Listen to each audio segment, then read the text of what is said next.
ويوسف سعيد في أمير داود، ومقيما للحكام نجاح رحم. هذه آخر المباريات. في نفس الوقت تجري مباراة نفط البصرة مع نادي أربيل، وتشكيلة الفريقين للقاء اليوم: كربلاء مؤلف من وليد خالد في حراسة المرمى بالرقم 30، قاسم عبد الزهر 14، كاظم جواد 27، مصطفى محمد 4، صلاح حسن 21. في الارتكاز حسن حمزة 6، علي أحمد 28، نور المصطفى 19، و أوس محمد 11، عباس صالح 18، وعباس فارس حمزة بالرقم 50. إلى جانب ذلك الحدود مؤلف من محمد كاظم بحراسة المرمى برقم 40، علي محمد علي على اليمين 82، سيف كريم 3، حسين ضياء 2، مرتضى جمال 32، حسين جبار 12، باقر عطوان 25، محمد جميل الشاع على اليسار 20، وشيروان كردستان 9، وفي خط الهجوم أثير صالح بالرقم 11. لقاء الذهاب ما بين الفريقين انتهى بفوز كربلاء بهدف سجله أوس محمد، وفريق الحدود قادم من خسارة أمام الشرطة 1-3، وكربلاء قادم من خسارة أيضا أمام النفط 2-4.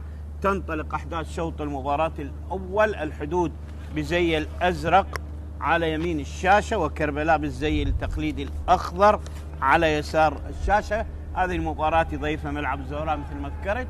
كرة اللعب لمصلحة فريق نادي الحدود: حسين ضياء وسط الملعب، باقر يلعب كرة طويلة ترتد وسط الملعب، كرة ملعوبة إلى الجانب إلى شيروان كردستان. شيروان وسط الملعب تلعب الكرة مقطوعة من أمام حسين جبار، عالية اللعب، كرة خطيرة، وإلى حارس المرمى الحارس وليد خالد. طبعا واحد من حراس الرديف وليد خالد. يعني اليوم هناك معاناة في تشكيلة الفريقين.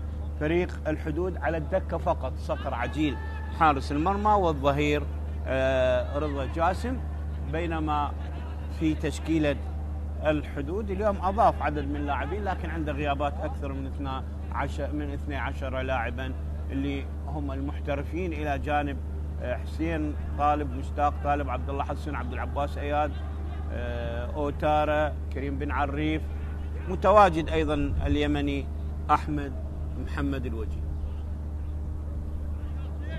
كرة عادت من محمد جميل، حسين ضياء، علي محمد علي، حسين ضياء، علي محمد علي، باقر عطوان اللي يحمل شارة القيادة في لقاء اليوم. باقر حاول يمر، تنقطع الكرة لمصلحة نادي كربلاء. كرة طالت على عباس صالح، محاولة هجمة الآن عباس، تنقطع. حارس المرمى محمد كاظم، كرة إلى سيف كريم، حسين ضياء، محمد كاظم حارس المرمى، علي محمد علي أكبر لاعب الزوراء السابق. كرة مرت إلى شيروان كردستان، حسين جابر، حسين جبار، كرة بالخطأ، محمد سعد، ومقطوع الكرة من سيف كريم. محمد الشياع، محمد جميل الشياع، حسين ضياء،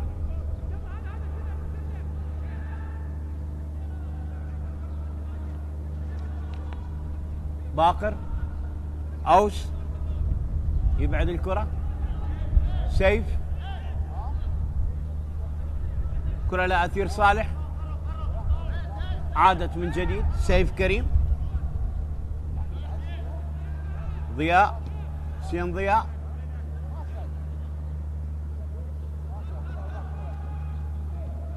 حسين جبار حسين ضياء. بداية حذرة ومباراة تحصيل حاصل ما بين الفريقين، كلاهما هبط لمصاف الدوري الممتاز. الهبوط يشكل صعوبة بالعودة، منافسات قوية، كل الأندية تتمنى أن تتواجد في دور النجوم. كرة عادت إلى سيف، سيف إلى محمد جميل شياع، أثير محمد جميل، أثير عادت إلى حسين ضياء،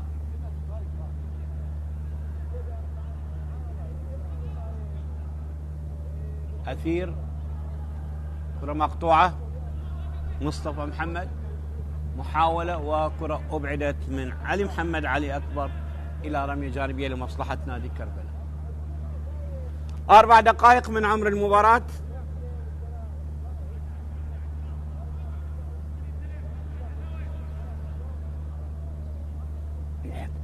حمزة هادي أمامنا بالصورة. سنتحدث عن كلا المدربين اللذان ابتديا التواجد منذ الأسبوع الثاني أو 27. هذا مرتضى جمال أمامنا بالصورة اللي يلعب اليوم كظهير أيمن.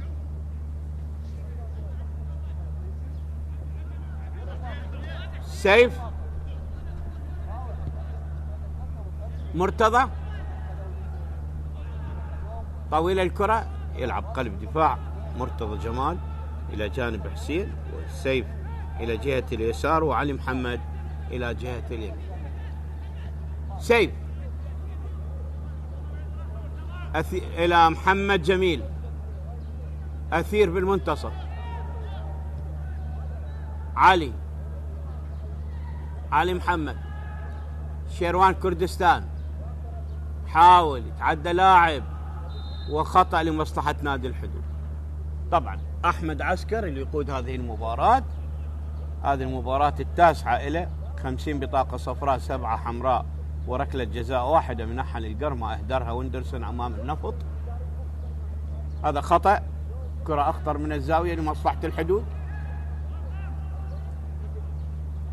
من نتائج مباريات الجولة الأخيرة، القرمة يعادل زاخو بدون أهداف، والقاسم يعادل الشرطة بهدفين، الميناء يهزم ديالى بثلاثية، النفط يهزم الزورات 2-1، الكرخ يخسر من نتهوك 2-4، النوروز يعادل الكهرباء بهدف، النجف يتغلب على الطلبة بهدفين، والقوة الجوية يتغلب على نفط ميسان 4-2. هذه المباراة ومباراة نفط البصرة مع أربيل على الرياضية العراقية. كرة عالية إلى ركلة مرمى، ركلة مرمى لمصلحة نادي كربلاء.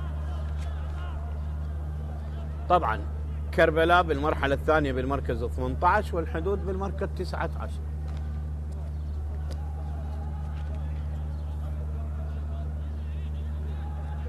حارس المرمى وليد خالد على التنفيذ، ركلة مرمى لكربلاء.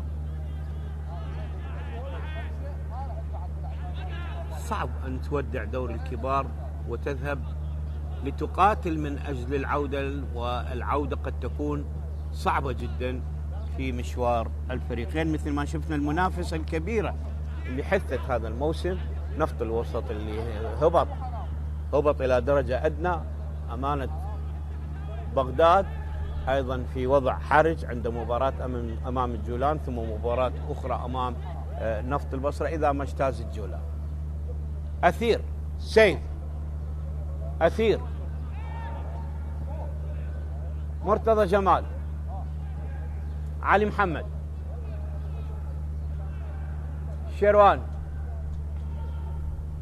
سريعة تنقطع الكرة، مهيمن مسيطر عليها وكرة أبعدها المدافع قاسم عبد الزهرة، رمية جانبي. هذا محمد جميل الشياع، وهذا اللاعب قاسم عبد الزهرة اللي أبعد الكرة. الشباب استدعاهم حسن أحمد من الرديف، كرة عالية خطيرة تبعد من أمام مهيمن قاسم، وخطأ لمصلحة نادي كربلاء. والبطاقة الصفراء الأولى في المباراة لسيف كريم، لسيف كريم. بالمناسبة احنا نتحدث عن البطاقات الصفراء، عندنا 1891 بطاقة صفراء هذا الموسم، منها 75 لصالح 73 لكربلاء، 104 للحدود. وأقل من أشهرت بوجه بطاقات نادي القاسم بانتهاء الجولة السابقة 75، والأكثر 110,000. كرة براس مقطوعة، عادت الكرة لمصلحة نادي كربلاء، محاولة تنقطع الكرة من أمام أوس، عادت علي مرتضى جمال، سيف كريم،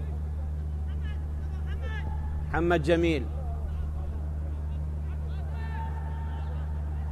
مهيمن، محمد جميل،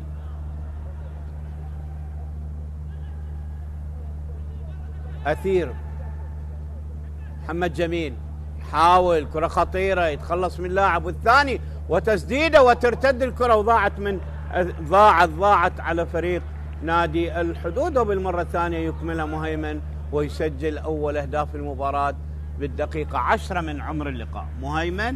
مهيمن سليم ملاخ يسجل أول أهداف المباراة بالدقيقة 10 من عمر المباراة أمام ابتسامة لحمزة هادي، والكرة اللي لعبت من حسين جبار وارتدت من الحارس، ومهيمن سليم أكملها إلى داخل الشباك.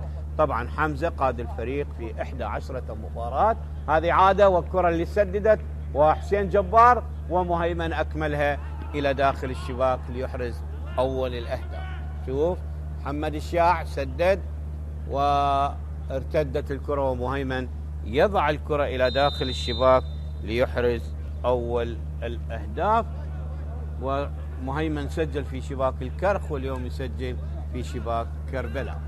هذه الكرة ارتدت حسين جبار، ومتابعة وتمركز سليم من مهيمن سليم اللي سجل الهدف. طبعا حمزة هادي وعباس عطية كلاهما قاد فريقه ب11 مباراة، خسر 7 حمزة وتعادل في مباراة مع ادهوك، وفاز فقط في 3 مباريات على الكرخ 2-1، وفاز أيضا على الكهرباء 2-1، وعلى نفط ميسان بهدف، وخسر من الشرطة 1-3، من الزوراء 0-2، من الزاخو 4-0 وهي الأقصى، من نفط البصرة 3-0، من النفط 2-0، من نوروز 2-1، ومن أربيل بهدف، والتعادل الوحيد كان أمام أدهو. أما على مستوى مدرب كربلاء عباس عطية اللي خاض أول مباراة أمام زاخو وفاز فيها بهدف، ثم بعد ذلك تعادل في مباراة أمام القاسم 3-3، وخسر في 8 مباريات، حصد 4 نقاط من أصل 33، وفرط ب29 نقطة، بينما حمزة حصد 10 نقاط ومن أصل 33، سجل 8 أهداف واستقبل 20، بينما تحت قيادة عباس عطية كربلاء سجل 11 وعانقت شباكه 26 كرة. هذا هو قائد نادي كربلاء مصطفى محمد أيضا من الرديف، بسبب العقوبات اللي آلت لفريق كربلاء، ودع دور الكبار، مشاكل إدارية، أمس أيضا هيئة إدارية مؤقتة لفريق الحدود. كرة مرت إلى علي محمد، مرتضى جمال، باقر عطوان، حسين ضياء، أثير صالح، أثير كرة سريعة على محمد جميل الشياع، محمد يلعبها كرة خطيرة، وهدف ثاني عن طريق شيروان كردستان، هدف ثاني عن طريق شيروان كردستان بالدقيقة 13 من عمر المباراة. شيروان كردستان، والهدف الثاني في الدقيقة 13 من عمر المباراة. شيروان اللي سجل في شباك أربيل يسجل اليوم في شباك الحدود. وهذه الكرة من محمد جميل عالية وشيروان الخالي من الرقابة يسجل الهدف الثاني لفريق نادي الحدود. 2 الحدود لا شيء كربلاء.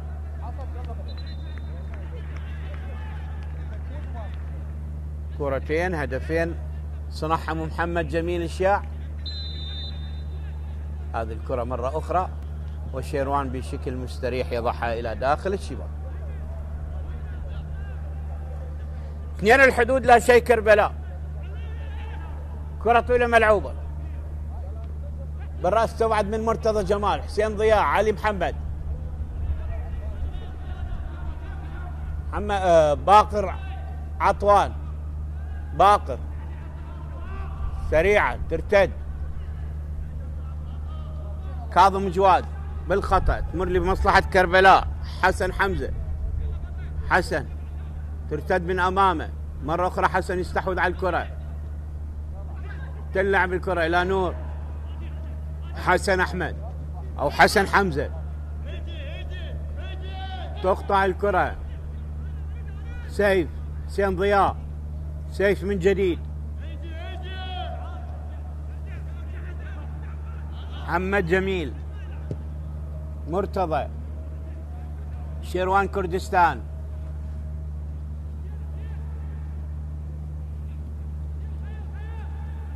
مهيمن، عادت إلى مرتضى جمال،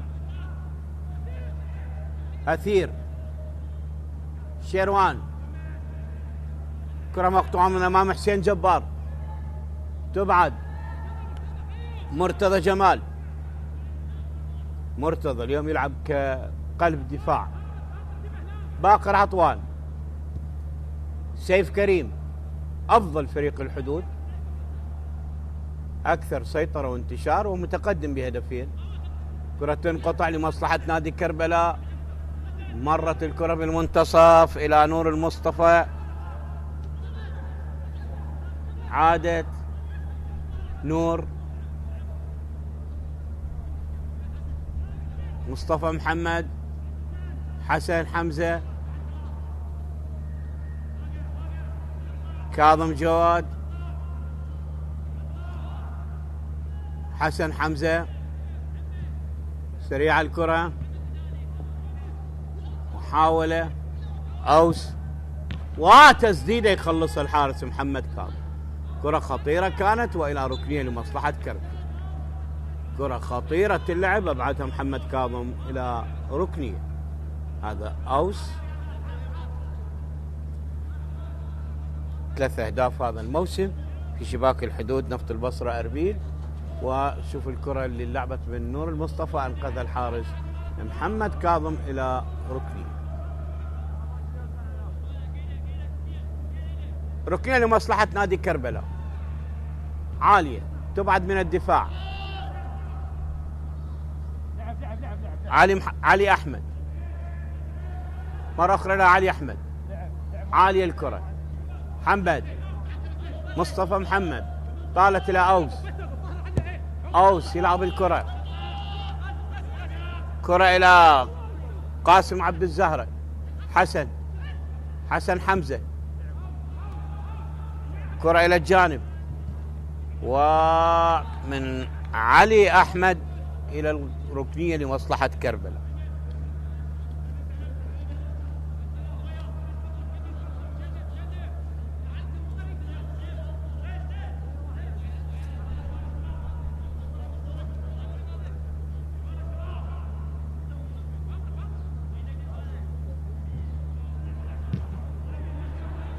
كرة مقطوعة،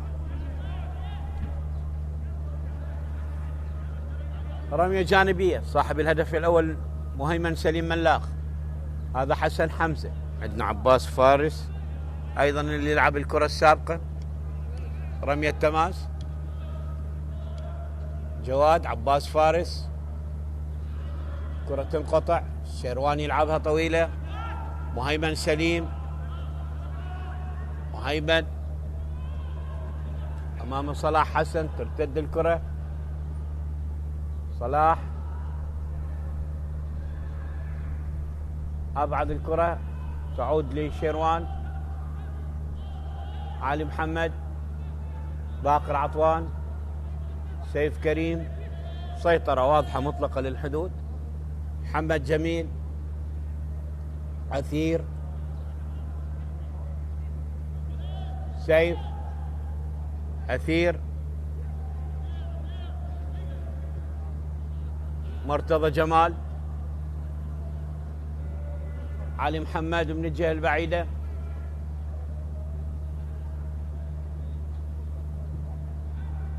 كرة عالية أقرب إلى قاسم عبد الزهرة. أوس، وهناك لاعب متعرض للإصابة، كرة تبعد إلى الخارج على ما يبدو مهيمن سليم.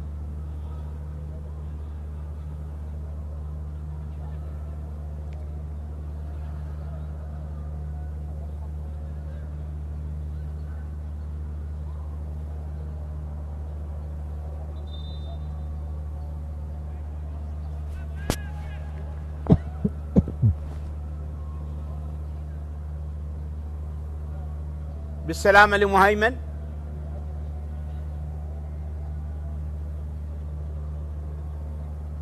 نلعب بدقيقة 20، هدفين للحدود لا شيء لكربلاء. آخر مباريات الجولة 38 وآخر مباريات الموسم. الموسم الماضي كانت آخر المباريات زوراء والشرطة وأيضا دهوك مع نفط ميسر. هذا صلاح حسن. محمد جميل يلعب الكرة بروح رياضية إلى حارس المرمى وليد خالد. قاسم عبد الزهرة. أوس اعتدنا نشوفه كظهير كلاعب وسط من جهة الشمال، اليوم دفع بعباس فارس على جهة اليمين، على جهة اليسار، وأوس على جهة اليمين. سيف كريم على التنفيذ. طبعا سيف حاتم يغيب بسبب الحرمان.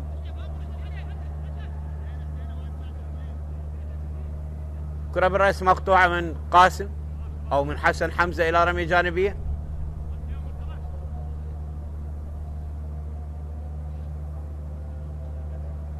ثلاثة مدربين قادوا الحدود: حيدر عبد الأمير، ثائر جسام، ثم حمزة هادي، وحسن أحمد وعباس عطية قادوا كربلاء هذا الموسم. كرة لباقر عطوان مقطوعة إلى خارج الملعب، طالت على محمد جميل. كان محمد جميل،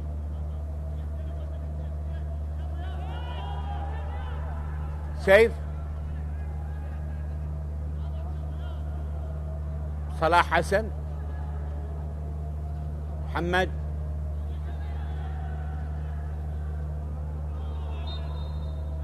خطأ من جديد لمصلحة الحدود، لمصلحة كربلاء. هذا علي أحمد علوان. كرة مرت إلى عباس فارس، جواد كاظم، طويلة، ترتد الكرة من علي محمد، صلاح، حسن حمزة.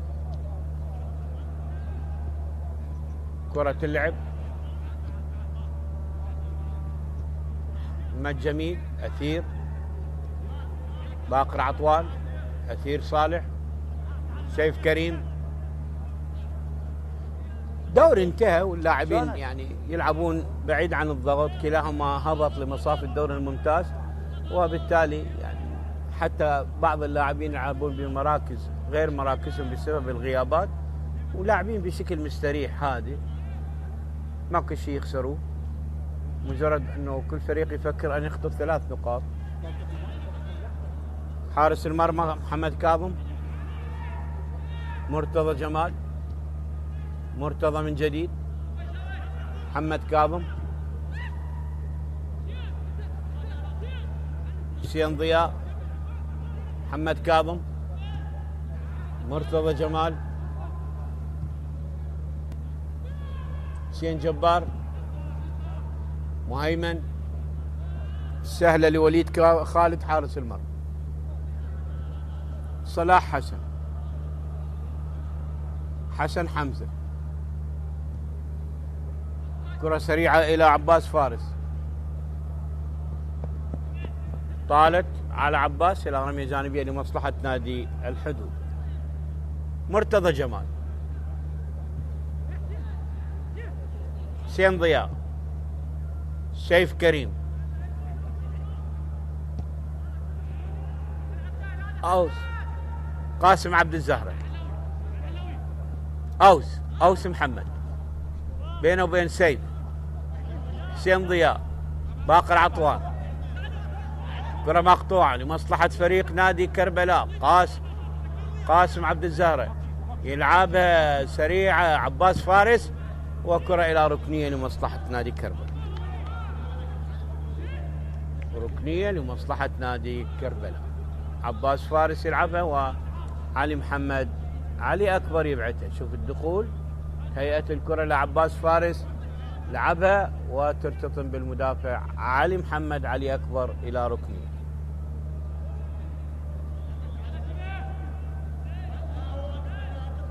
هذا هو القائد مصطفى محمد من الرديف أيضا. وكرة إلى ركنية أخرى لمصلحة كربلاء. خامس ركنية لكربلاء في شوط المباراة الأول. هذا حسن حمزة، هدف في شباك النفط، وهذا هو اللاعب عباس فارس حمزة.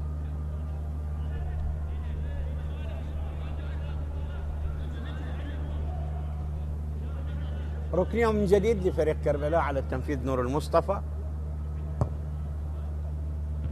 تبعد بالرأس، أوس يسدد، وحارس المرمى محمد كاظم يتمكن منه. حارس المرمى محمد كاظم يتمكن من الكرة بإيده محمد. هذه الكرة اللي تهيأت لأوس ولعبها بيساره على دفعتين يتمكن من الحارس محمد كاظم جواد. حسن حمزة، نور، عينية إلى عباس صالح.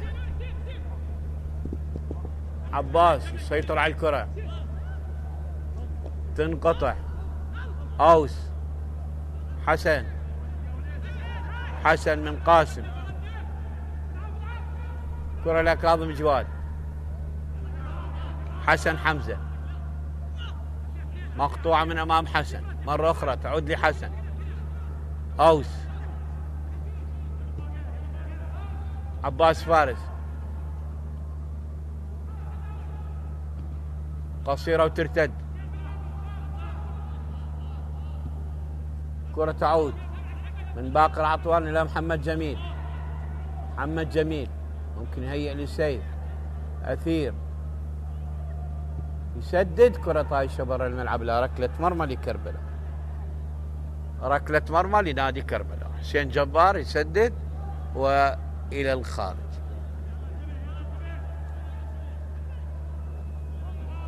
صلاح حسن، قاسم عبد الزهرة، صلاح من جديد، مصطفى محمد، قاسم، صلاح حسن، قاسم. كرة قصيرة لباقر عطوان، شيروان، مرة أخرى كرة خطيرة، والهدف الثالث والثاني لشيروان كردستان بالدقيقة 28 من عمر المباراة. هدف ثالث، وشيروان كردستان يسجل الهدف الشخصي الثاني في هذا اللقاء والثالث إلى هذا الموسم، بعد أن سجل في شباك أربيل هدف، يسجل هدفين اليوم في شباك كربلاء. ثلاثية نظيفة لنادي الحدود على نادي كربلاء. أكبر النتائج ما بين الفريقين 4-1 للحدود و4-2 لكربلاء. هذا الهدف الثالث، تسديدة وكرة هيئت على طبق من ذهب للشيرواني اللي يلعبها إلى داخل الشباك ويحرز من خلالها الهدف الثالث لفريق الحدود.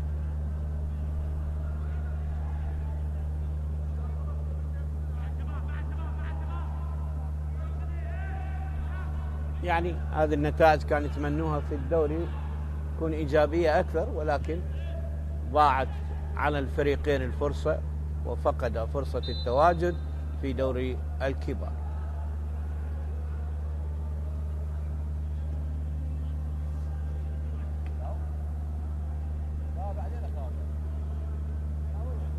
الكرة من مكان خطير لمصلحة الحدود، حدود أفضل، استحواذ، انتشار، تسجيل. هذا قاسم عبد الزهرة أيضا من لاعبي الرديف. محمد جميل الشاعلي يقدم مباراة جيدة اليوم، صنع هدفين. حجز، عرقلة واضحة من قاسم عبد الزهرة، ركلة حرة لمصلحة نادي الحدود. مهيمن سليم، باقر عطوان قريبين من الكرة.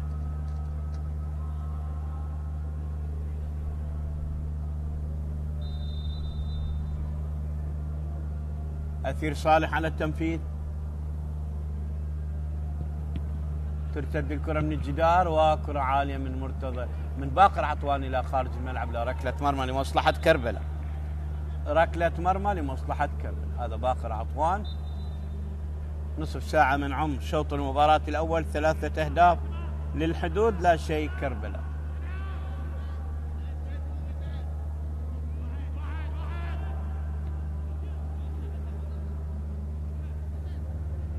حسن حمزة، صلاح حسن، قاسم عبد الزهرة، مرتضى يبعد الكرة، أوس يستقبل الكرة بالخطأ، أوس بينه وبين سيف كريم، أوس، نور المصطفى، حسن حمزة،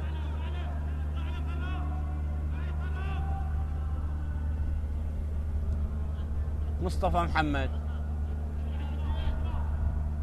حسن، قاسم عبد الزهرة.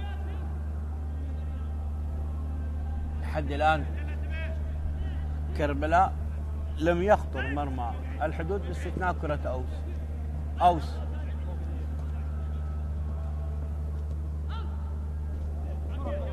تقطع الكرة، أثير، باقر عطوان، حسين جبار، مهيمن سليم، مهيمن،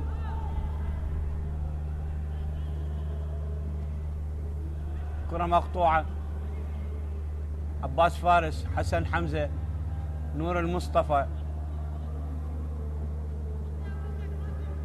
قاسم عبد الزهرة، نور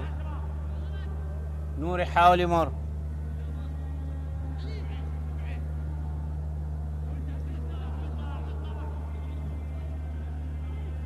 علي أحمد،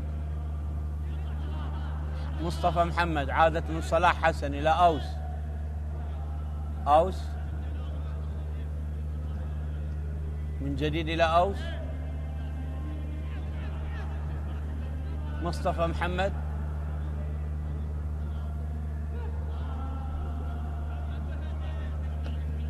علي أحمد، مصطفى، أوس، حسن حمزة أو نور، مصطفى محمد. نقل كرات غير مجدي لحد الآن، والكرة إلى خارج الملعب لركلة مرمى لمصلحة الحدود.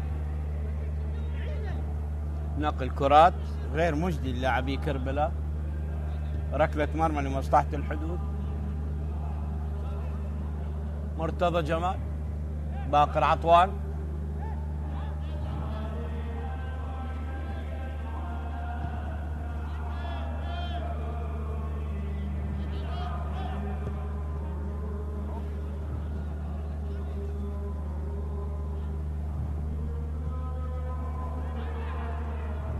مهيمن، شيروان، جواد كاظم،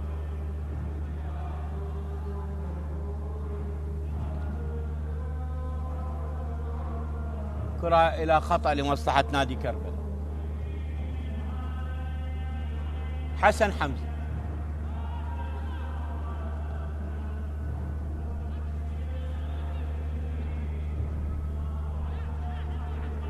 صلاح حسن، قاسم عبد الزهرة،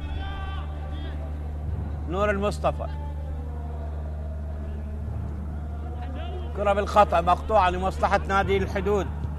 باقر أيضا تعود، حسن حمزة،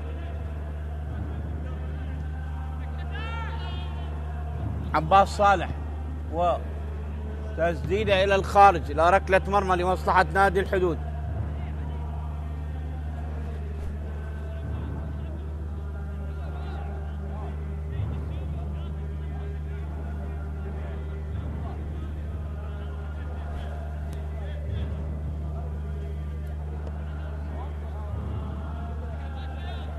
كرة عادت من جديد. حسين ضياء، محمد كاظم، حسين ضياء من جديد، باقر عطوان، حسين جبار، باقر عطوان، حسين ضياء، مرتضى جمال، حسين جبار. كرة تلعب إلى الجانب إلى سيف كريم، سيف يمر، أثير، عادت إلى محمد جميل، سدد من بعيد، ترتطم، أثير يحاول، كرة خطيرة ولكن إلى الخارج إلى ركلة مرمى لمصلحة كربلاء. أثير صالح يتباطأ بالتسديد وكرة إلى الخارج إلى ركلة مرمى لمصلحة نادي كربلاء. 10 دقائق تفصلنا على الوقت الرسمي لشوط المباراة الأول. ثلاثة أهداف نظيفة في شباك كربلاء للحدود. علي أحمد، صلاح حسن، قاسم عبد الزهرة، كرة طويلة إلى عباس صالح، أو هذا عباس فارس،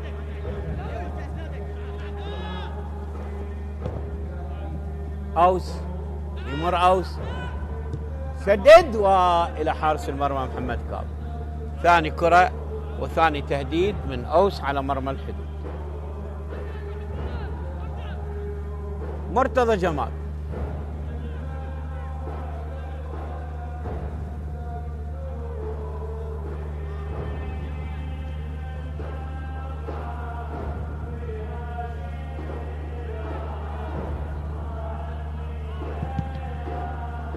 علي محمد،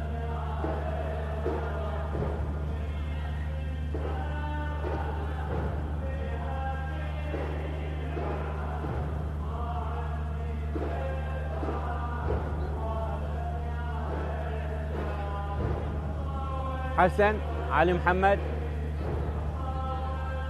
أثير أو اللاعب عباس صالح، نور، عباس،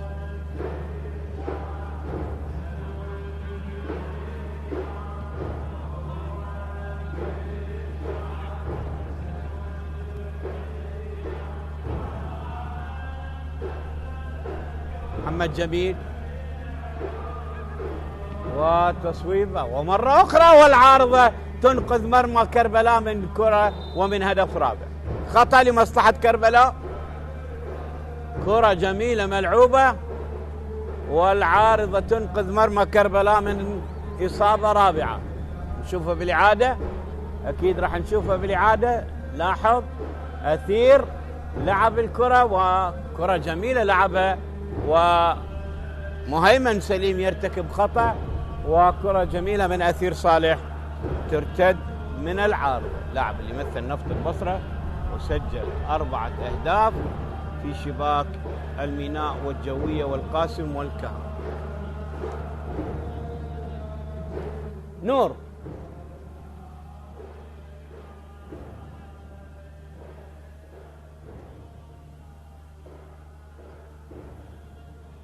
كرة خطيرة، عباس فارس، وتسديدة إلى الخارج إلى ركلة مرمى. هذا عباس فارس اللي لعب الكرة، وجوه شابة، عناصر شابة. محمد كاظم على التنفيذ، ركلة مرمى لمصلحة نادي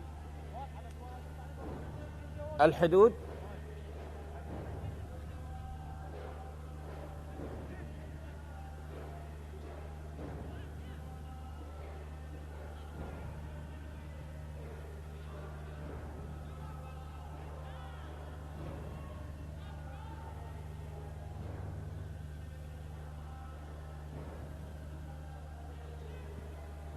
كرة من حسين جبار، باقر، حسين ضياء إلى سيف، محمد جميل، سيف، باقر، سيف، باقر، حسين جبار، باقر عطوان، سيف كريم، باقر، حسين ضياء، مسيطرين الحدود. مرتضى جمال، حسين جبار، حسين ضياء، سيف كريم، باقر عطوان، سيف،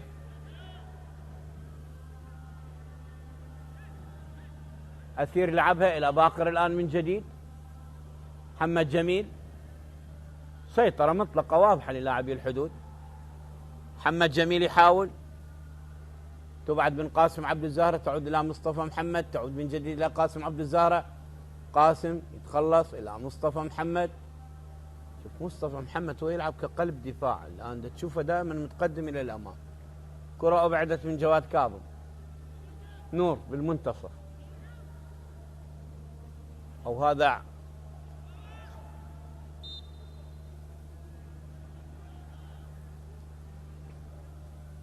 خطأ، هذا نور المصطفى.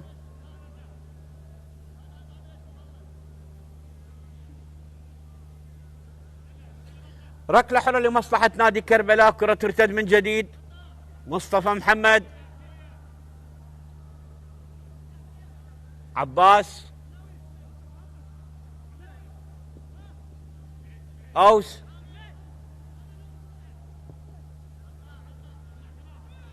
حسن حمزة، باقر عطوان. أقل من 5 دقائق تفصلنا على نهاية أحداث شوط المباراة الأول.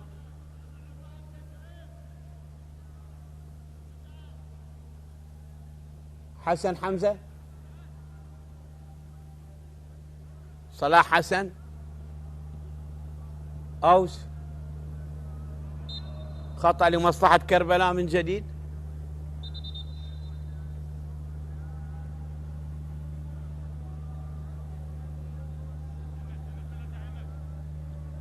نور المصطفى يتعرض إلى عرقلة، ركلة حرة لمصلحة كربلاء. 4-1 الأخطاء، خطأ من جديد لكربلاء.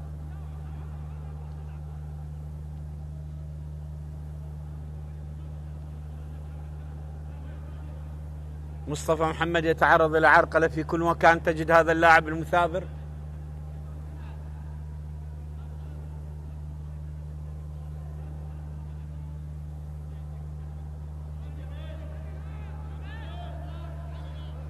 هذا الهدف الأول بكرة صنعها محمد جميل الشياع، حسين جبار وأكملها مهيمن، وهدفين آخرين عن طريق شيروان كردستان.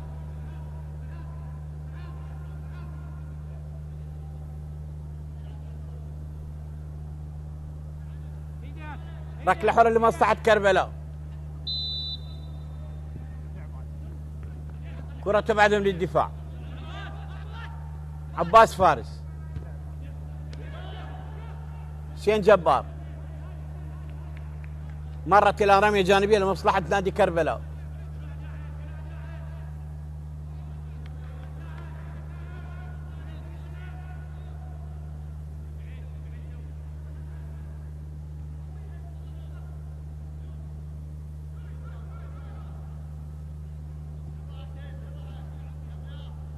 قاسم عبد الزهرة،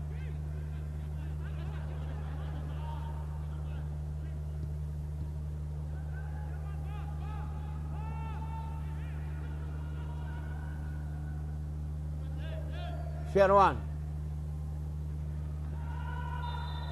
وخطأ احتسب حكم اللقاء. شيروان يتعرض إلى عرقلة، ركلة حرة لمصلحة نادي الحدود، كان قريب منها جواد كاظم أو كاظم جواد.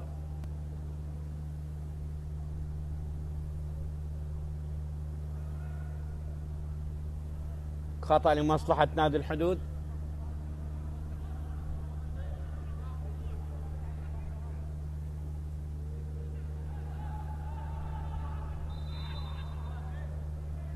عالية الكرة تبعد من الدفاع، أثير وأثير إلى خارج الملعب إلى ركلة مرمى لكربلاء.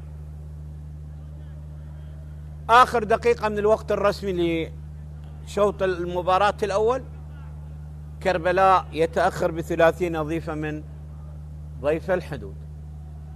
طبعا هاي المباراة مباراة كربلاء، ومباراة الذهاب انتهت بفوز كربلاء بهدف وحيد لأوس محمد.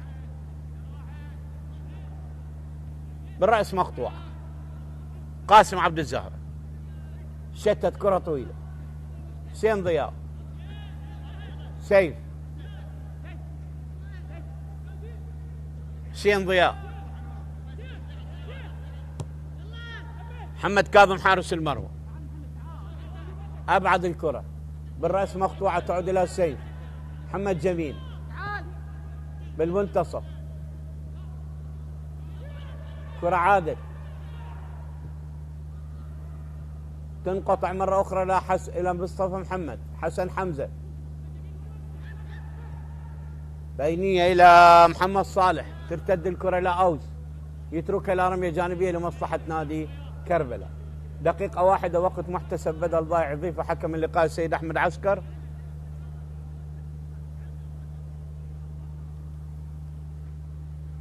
كرة إلى صلاح حسن،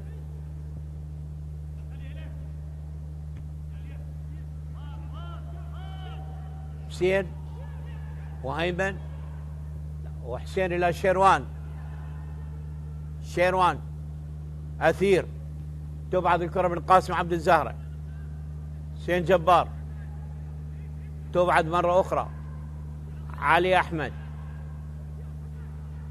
نور المصطفى، أوس. ننتظر صافرة الحكم أحمد عسكر لتعلن نهاية أحداث شوط المباراة الأول.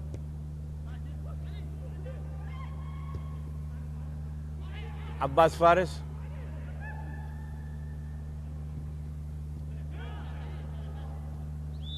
وصافرة الحكم تعلن نهاية أحداث شوط المباراة الأول بتقدم نادي الحدود على كربلاء بثلاثية نظيفة سجلها وتناوب على تسجيلها مهيمن سليم بالدقيقة 10 وشيروان كردستان بالدقيقتين 14 و28.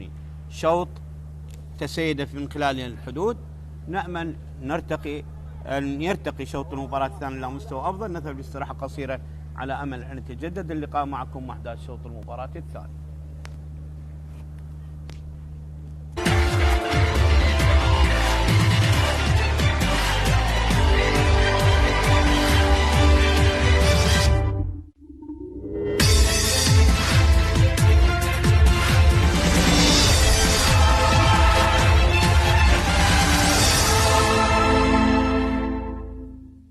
هل ينجح في التسجيل النيجيري توميو عبد سليم؟ توميو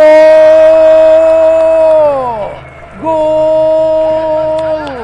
هدف أول للزوراء عن طريق النيجيري توميو، يسجل أول أهداف اللقاء وسط فرحة جماهير الزوراء القليلة جدا في مدرجات هذا الملعب، لكن هذه الصغيرة أكيد تحتفل بهذا التقدم. توميو الذي وضع الكرة في زاوية وعبد سليم في زاوية أخرى. توميو يتقدم للزوراء ويسجل 9 أهداف مع نادي الزوراء ليكون هو هداف الفريق. أوسينيوم على عبد الزهرة، من سوف يصوب؟ السنغال على تصويبه، جول جول جول جول جول على عبد الزهرة. أي تصويبة، أي قذيفة في مرمى النوارس، على يمزق شباك الزوراء بهذه التصويبة الذي لم يحسن التعامل معها جلال حسن. توقع الكرة للخارج لكن الكرة سكنت الشباك اي تصويبه من علاء عبد الزهراء. شاهد شاهد شاهد الدقه بالتسديد، شاهد الدقه بالتسديد من علاء عبد الزهراء. علي محسن الى منذر العلوي، منذر تمرير السجاد، سجاد الله على سجاد، مرور جميل من امام علاء عبد الزهراء. منذر لسجاد يحاول الان، وصلت لعلي محسن الى سجاد يصوب، والكره الخطيره جول جول جول جول جول. تمريرات جميله من لاعبي نادي الزوراء، وفي الاخير مراد محمد يبصم ويصادق على هذه الكره ويضعها في شباك نادي الميناء. سيطرة واضحة تماما لنادي الزوراء في الدقائق الأولى من الشوط الثاني. سجاد الذي لعب الكرة بيسراه ووصلت لمراد محمد، لم يكن متسلل الذي وضع الكرة في شباك نادي الميناء. وعبد سليم حماد ولاعبي نادي الميناء رأوا الكرة تدخل للشباك كما رأيناها نحن المشاهدين والمتفرجين هناك.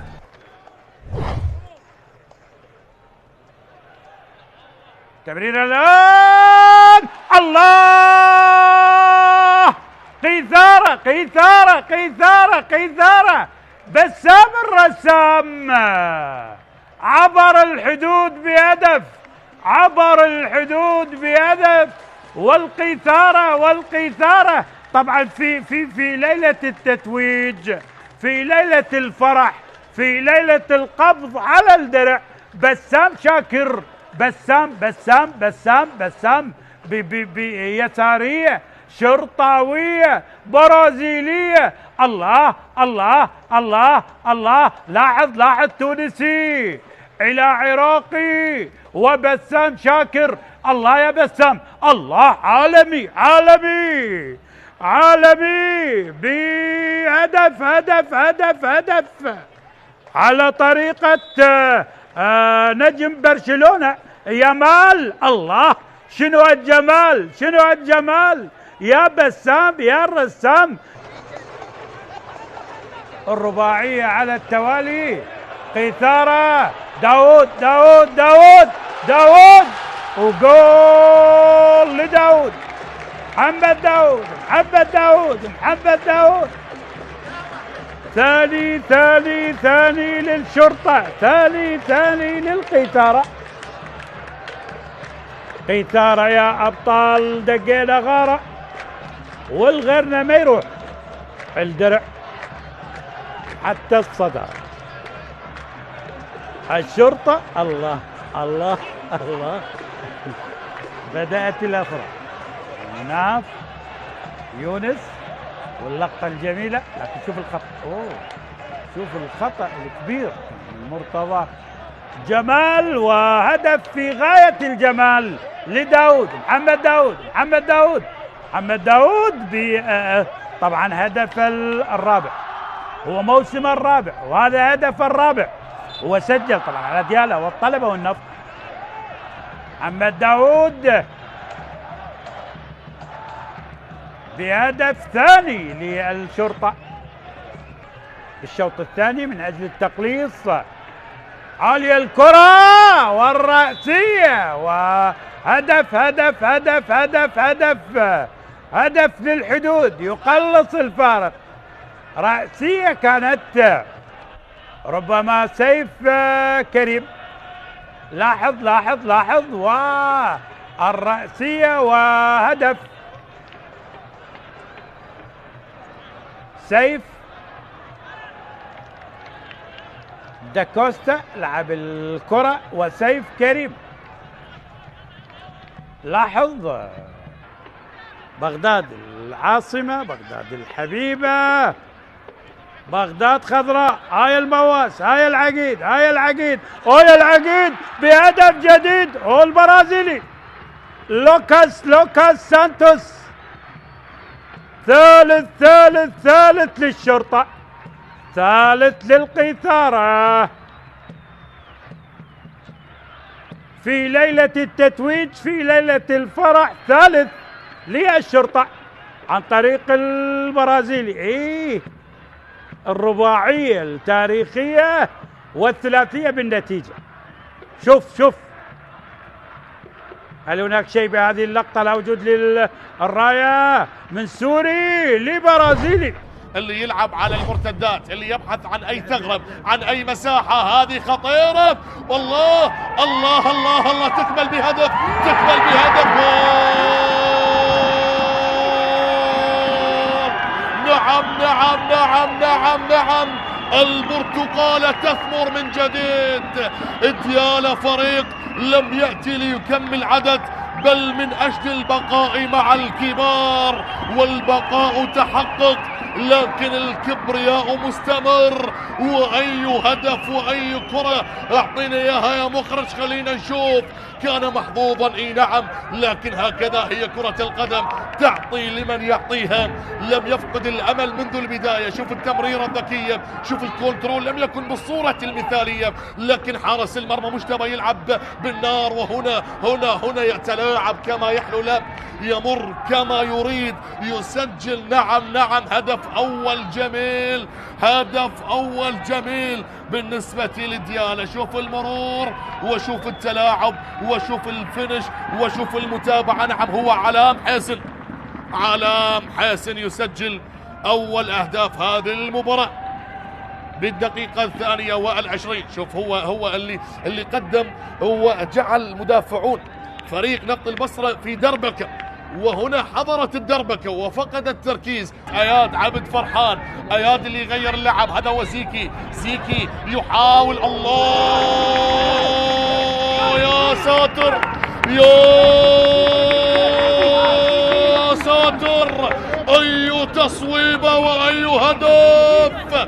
نفط البصرة بهدف للتاريخ، بهدف عالمي. نعم البديل الناجح زيكي في وقت الظلام أضاءت شرارة الجنوب من قاع الجدول، يخرج صوت الفرسان. وأي هدف وأي تصويبة، اعطيني إياها يا مخرج، خليني استمتع، خليني أشوف، خليني استمتع بهذا الهدف. شوف مرر له، شوف هو اللي خلق المساحة لنفسه، هو اللي تحول.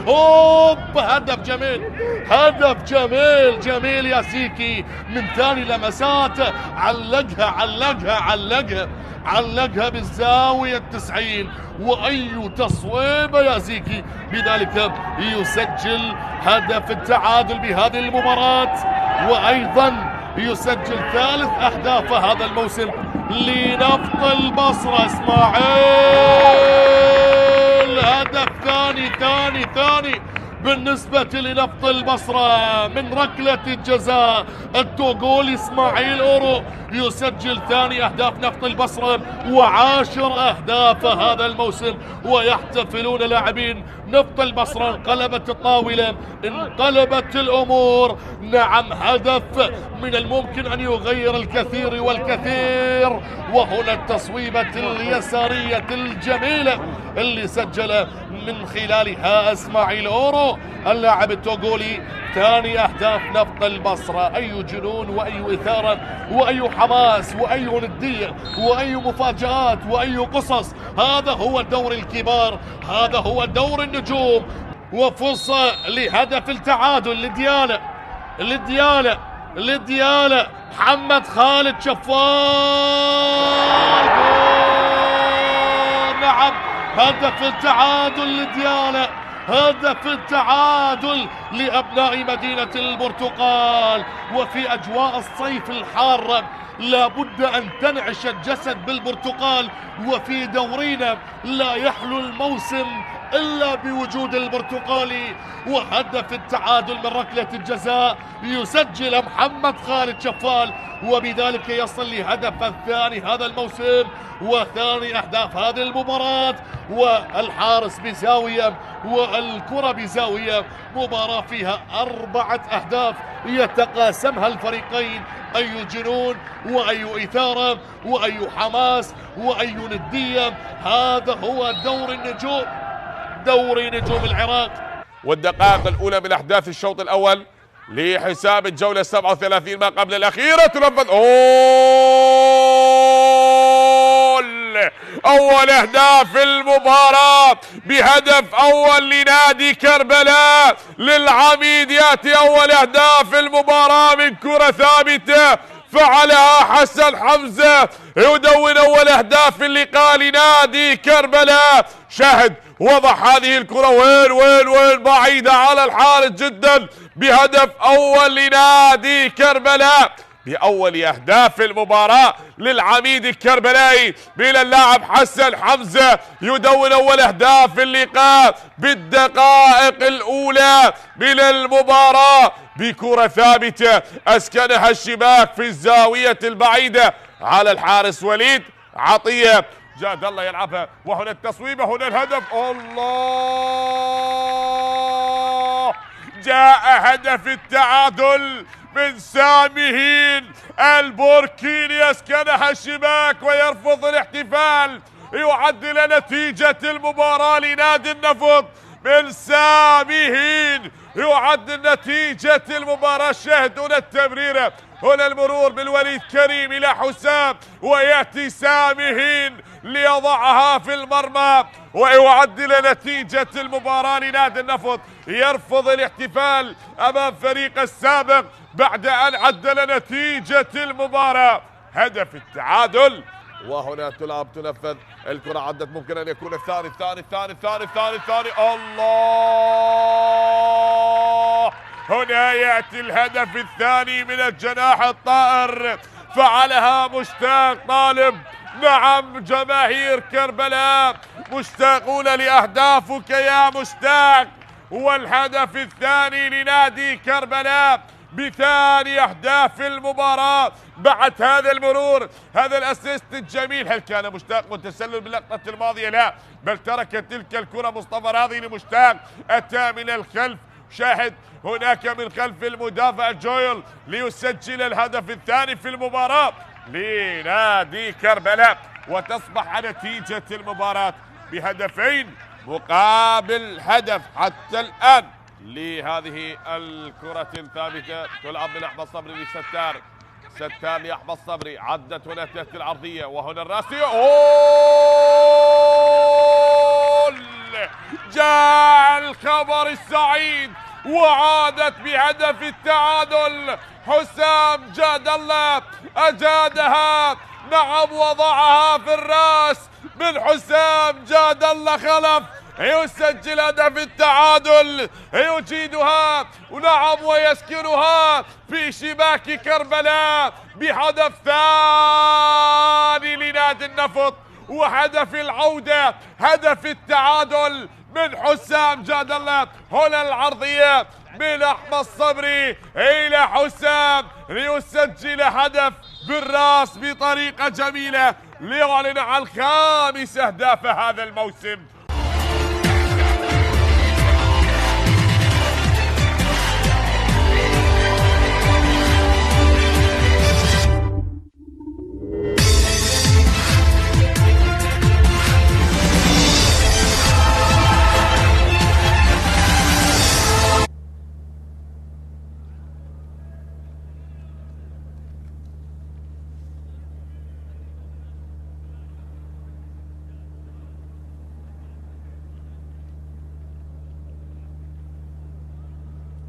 من جديد نعاود أحداث شوط المباراة الثاني من لقاء كربلاء وضيف الحدود، واللي انتهى الشوط الأول بتقدم الحدود ب3 نظيفة. حكم اللقاء السيد أحمد عسكر اللي يساعد حسين وائل ومرتضى طاهر وحيدر عدوان، وفي غرفة الفيديو يوسف سعيد وأمير داود، مقيما الحكام نجاح رحيم.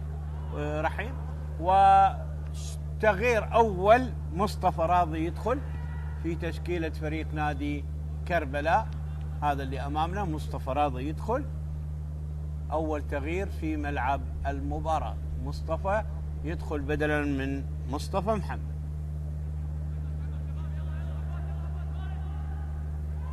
وأيضا يخرج محمد سعد أيضا يدخل كظهير في تشكيلة كربلاء.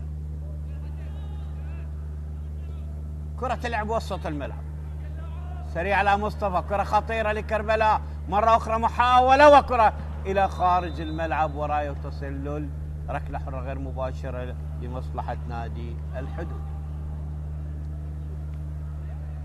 ركلة حرة غير مباشرة. شوف هذا مصطفى راضي يبدو بوضع تسلل، والكرة إلى خارج الملعب لركلة مرمى. بداية سريعة من كربلاء. محمد سعد يدخل وأيضا مصطفى راضي يدخل. خروج مصطفى محمد. كرة إلى الجانب. سيف.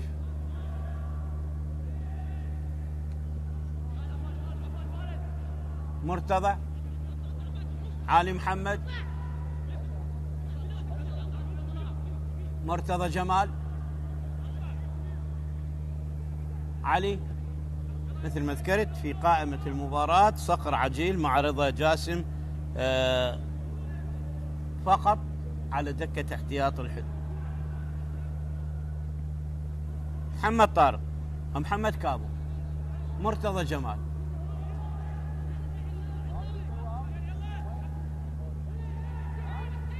سريع الكرة بالخطأ، تبعد من محمد سعد، مقطوع على خارج الملعب لرمية جانبية لكربلاء.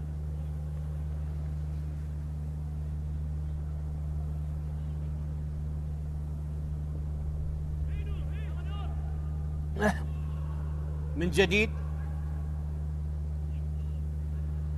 كرة تنقطع. مصطفى راضي، تبعد الكرة. علي محمد علي، محاولة. جواد كاظم جواد. مهيمن قريب من الخط الجانبي. محمد جميل. محمد جميل مرة أخرى يلعب كرة طويلة إلى الجانب. سيف. كرة عادت. أثير. باقر. حسين جبار. باقر. مقطوعة الكرة من كاظم جواد، يلعبها سريعة، ترتد إلى مرتضى جمال مرة أخرى. هجمة لمصلحة كربلاء، بينية إلى مصطفى. خطرة هذه، محاولة الآن، كرة خطيرة والقائم وإلى الخارج. كرة ملعوبة من اللاعب عباس فارس، ترتطم بالقائم وإلى الخارج بعد أن هيأ له كرة جميلة اللاعب مصطفى راضي. شوف الخطأ، قطعة مصطفى، هيأ كرة جميلة بين المدافعين وهيأها النفس عباس فارس، ولكن يسدد والكرة ترتد من القائم إلى خارج الملعب. أول تهديد مباشر خطير على مرمى نادي الحدود. كربلاء يدخل من أجل تقليص الفارق، وأول الفرص تهدر بعد أن أنقذ القائم مرمى الحدود من كرة خطيرة.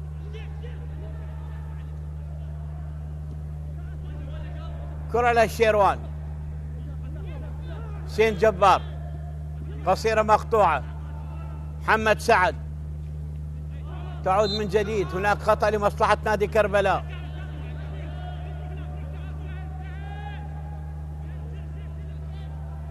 علي محمد علي،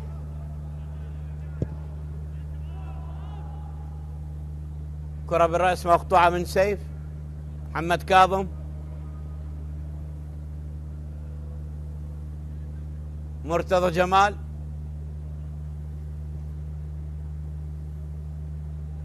حسين ضياء. كرة عادت. باقر. سيف. باقر من جديد. مرتضى جمال. علي محمد. مرتضى مرة أخرى. ما زال الحدود يحافظ على تقدمه بالثلاثية نظيفة، ومثل ما ذكرت الحدود قادم من خسارة أمام الشرطة 3-1، وكربلاء قادم من خسارة أمام النفط 4-2. كرة مقطوعة من الدفاع، تشتت عالية من جديد.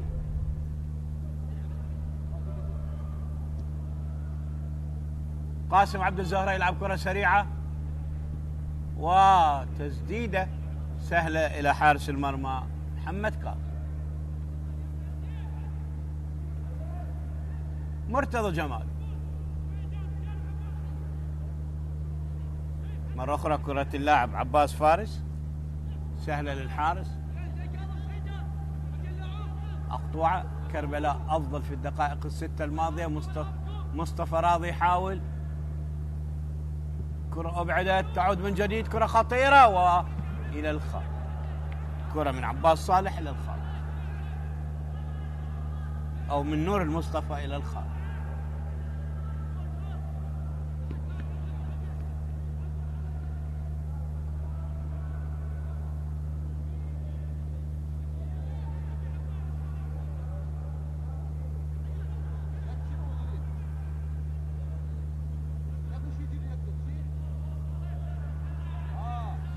محاولة من جديد مقطوعة.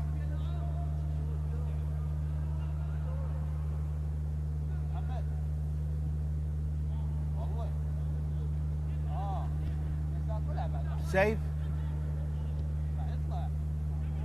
علي محمد، سيف كريم، وإلى خارج ملعب الرمية الجانبية للحدود. أوس أمامنا بالصورة، حمزة هادي،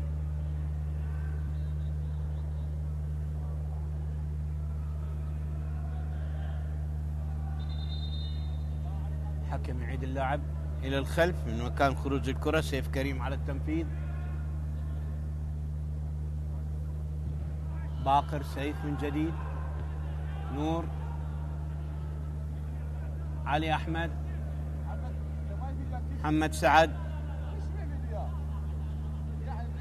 قاسم عبد الزهرة،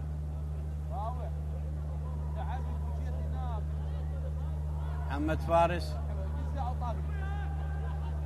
كاظم جواد، وتبعد من حسين ضياء. محاولة نور،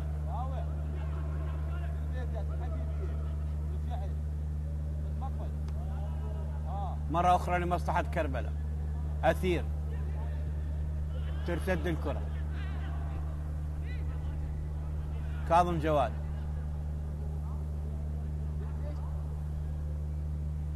مصطفى راضي، كرة خطيرة وسهلة لحارس المرمى من أوس محمد، سهلة من أوس محمد.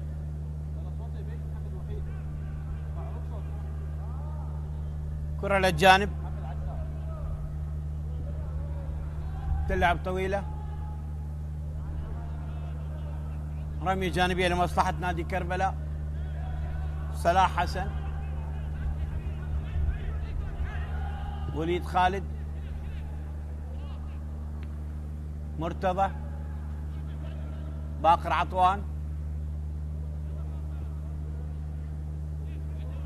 حسين ضياء، باقر، ترتد الكرة، علي أحمد، سريعة مصطفى راضي، مقطوعة من جديد، أبعدت الكرة إلى أثير صالح، مهيمن سليم،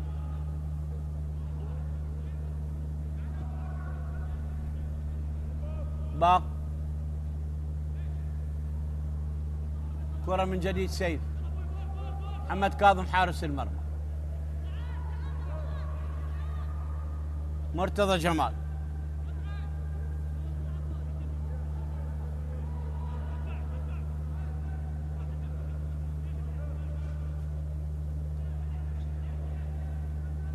في آخر 10 مباريات فاز الحدود في 3، خسر 6، تعادل 1، حصد 15 نقطة من أصل 30، بينما خسر 9 وتعادل في مباراة أمام القاسم فريق كربلاء. في آخر 10 مباريات لم يذق طعم الفوز فريق كربلاء. باقر عطوان، محمد، باقر، سيف كريم يحاول يمر الآن، حسين ضياء،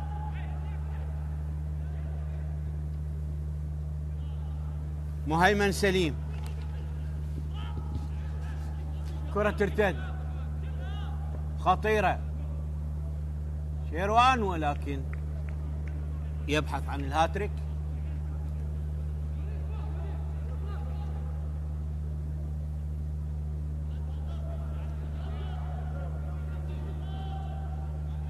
فرصة تضيع على فريق نادي الحدود، كان ممكن أن يسجل من خلال الهاتريك. احنا عندنا 7 هاتريك هذا الموسم، آخر هاتريك لمحمد جواد، مهند هاتريكين، مروان حسين، كوستافو هنريكي، وأمارو لاعب القرمة، ثم محمد جواد لاعب جوية في شباك كربلاء. كرة تلعب لمصلحة نادي كربلاء، سريع على الجانب، أوس محمد، علي، تنقطع وإلى حارس المرمى محمد قاب.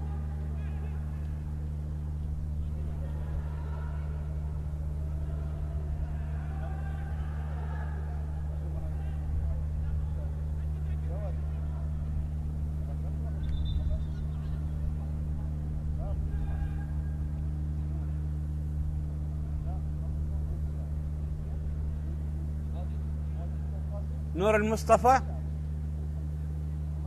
كان يبحث عن خطأ داخل منطقة الجزاء.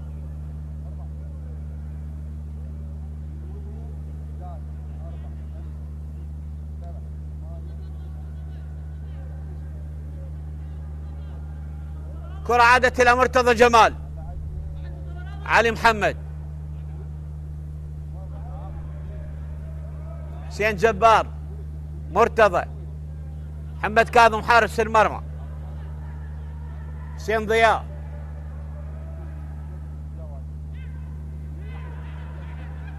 محمد جميل، باقر عطوان، حسين شيروان، علي محمد. كرة أبعدت من الدفاع على رمي جانبية لمصلحة الحدود. هذا اللاعب قاسم عبد الزهر اللي بيده يلعب كقلب دفاع بخروج مصطفى محمد. كرة لحسين جبار، باقر، حسين ضياء، أثير صالح، سريع على سيف، مرت إلى خارج الملعب لرمية جانبية لمصلحة كربلاء. هذا أثير صالح لعب كرة جميلة ارتدت من العارضة في شوط المباراة الأول.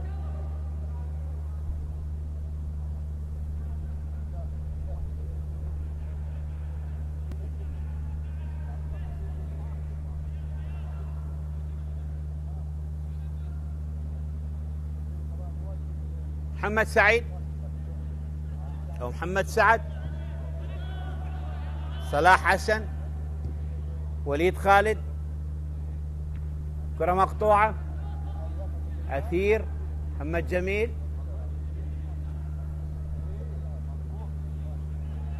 كرة من حسن،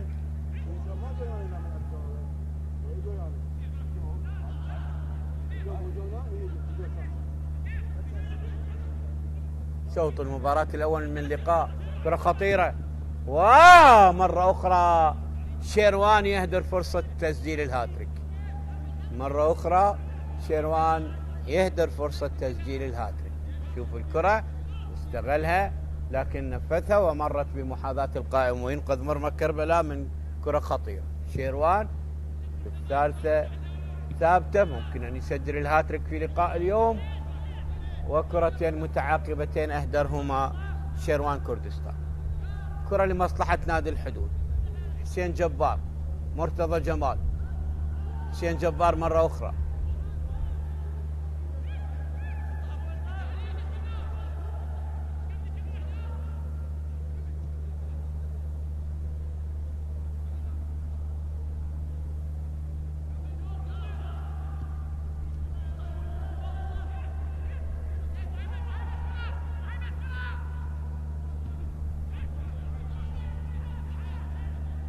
طبعا الموسم الماضي سجل 872 هدف بالسبعة أهداف، 858 هدف لحد الآن في دورينا.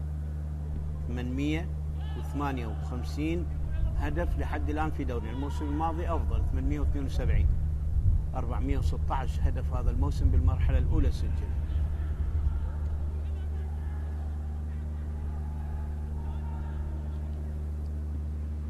الكرة تلعب من جديد. علي محمد طالت إلى رمية جانبية لكربلاء.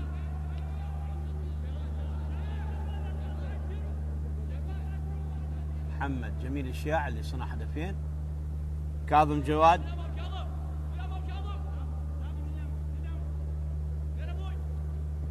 تنقطع الكرة، عادت إلى محمد جميل، سريعة إلى مهيمن، مهيمن سليم إلى سيف كريم، أثير صالح. أثير دائما تلاحظه يسدد من مسافات بعيدة، ما يهيئ كرات إلى زملائه.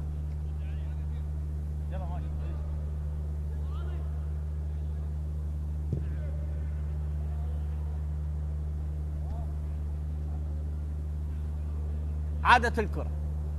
علي محمد علي، محمد كاظم،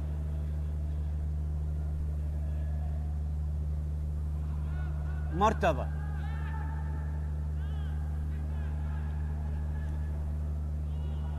حسين ضياء، سيف كريم، حسين ضياء، حسين جبار، حسين ضياء. فريق متقدم ب3 أهداف، مباراة تحصيل حاصل، يلعب بدون اندفاع بدون ضغوطات. حسين جبار، حسين ضياء، علي محمد، مرتضى جمال، حسين جبار،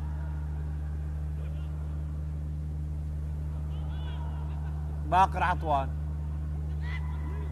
مهيمن، علي محمد،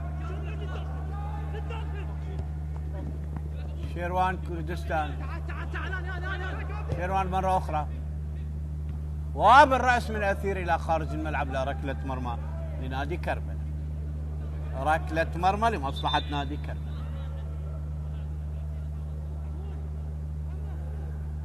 شوف الكرة من شيروان، ارتدت من الدفاع، عادت للشيروان، شيروان هيئها وبالرأس من أثير إلى خارج الملعب لركلة مرمى لمصلحة كربلاء. تعال هنا تعال.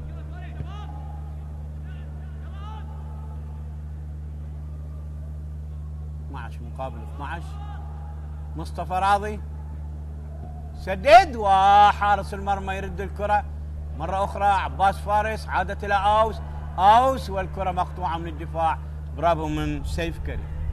سيف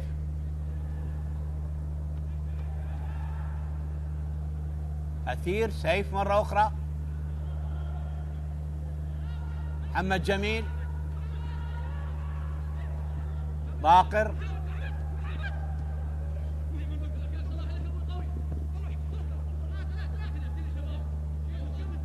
صلاح حسن، مصطفى راضي،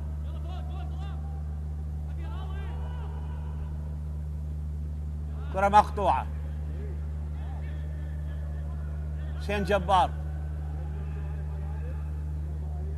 علي، محمد جميل، علي محمد، مرتضى جمال، حسين ضياء، وسيف يعيته للحارس محمد كاظم. حسين ضياء،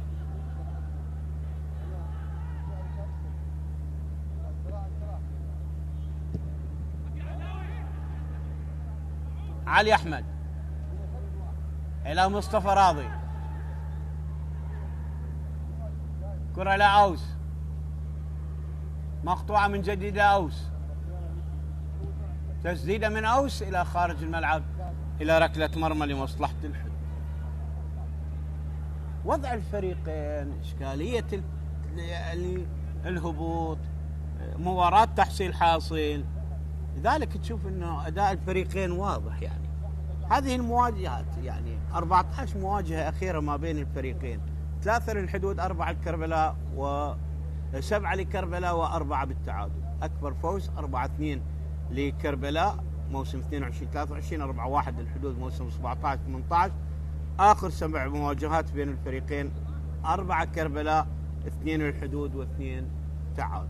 آخر 8 مواجهات، آخر 8 مواجهات 4 فوز لكربلاء، 2 فوز للحدود، و2 تعادل. لن ينتهي موسمنا بهذه المباراتين التي تجريان هذا اليوم، وسنكون معكم الثلاثاء مع بطولة الكأس والدور ربع نهائي، لقاء الشرطة مع الطلبة، الجوية مع النجف، دهوك مع الميناء، وزاخو مع نوروز.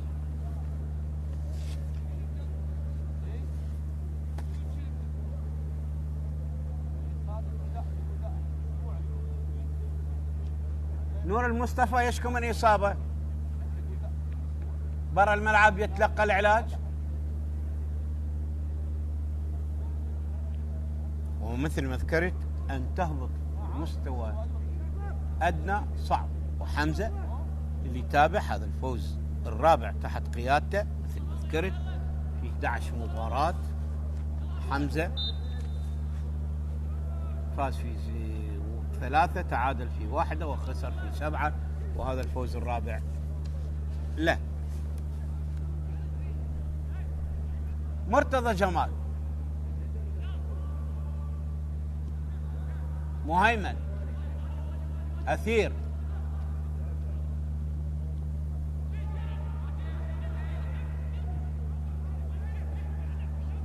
مهيمن تنقطع الكرة، علي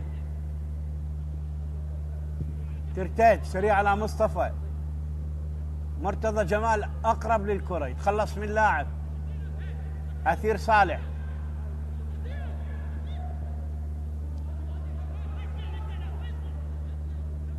شيروان قصيرة مقطوعة من حسن صلاح حسن،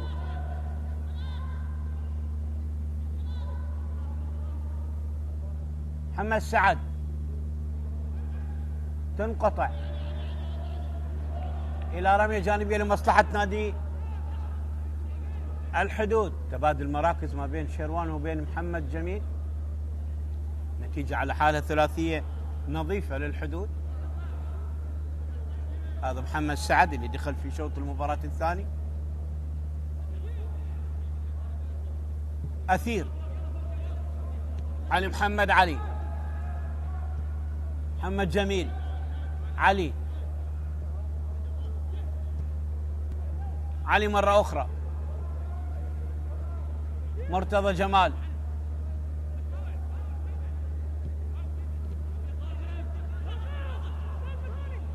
وتسديدة من بعيد والكرة إلى الخارج. كرة يلعبها باقر عطوان إلى الخارج. باقر عطوان بالدقيقة 70 يلعب كرة إلى الخارج، ركلة مرمى لمصلحة نادي كربلاء. كرة من بعيد مرت، رابع كرة تسدد على مرمى كربلاء في شوط المباراة الثاني. كرة باقر عطوان، باقر اللي عنده هدف في شباك الجوية فقط. علي محمد، علي أكبر يشكو من إصابة، بالسلامة إن شاء الله.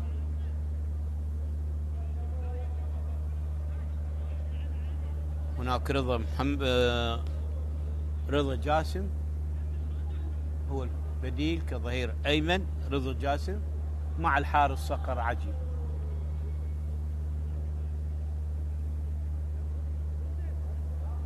نهض علي محمد،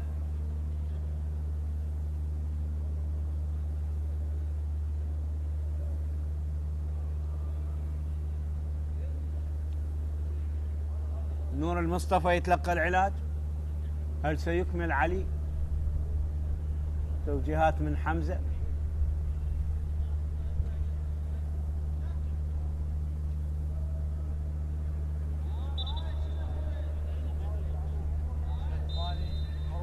هل سيكون هناك تغيير بدخول رضا؟ كرة اللعب لمصلحة نادي كربلاء. محمد سعد وتسديده يريدها حارس المرمى، يبدو هناك حالة تسلل. ركلة حرة غير مباشرة لفريق الحدود. لاعب علي أحمد علوان في وضع تسلل.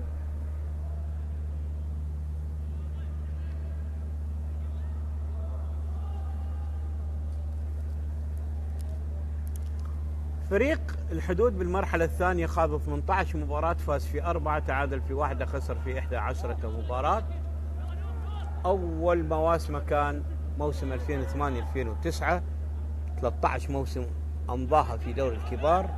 آخر عودة 22-23، هبط 3 مرات، 2009-2010، عاد 2011-12، و 2021 هبط، عاد 22-23، وهذه المرة الرابعة اللي يهبط. هو بطل الدرجة الأولى موسم 21-22.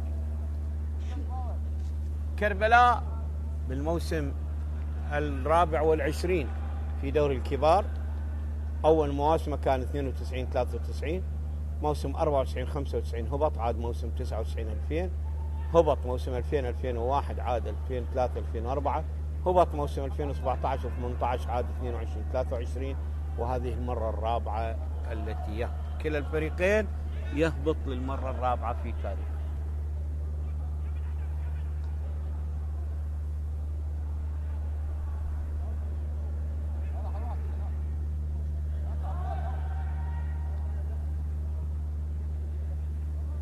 كرة عادت مرة أخرى،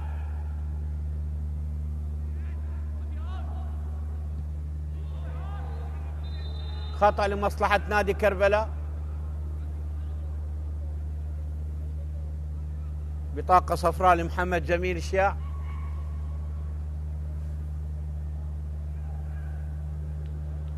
ثاني بطاقة صفراء. مباراة هذا أخطاء قليلة بها، كرة مشتركة مع محمد سعد.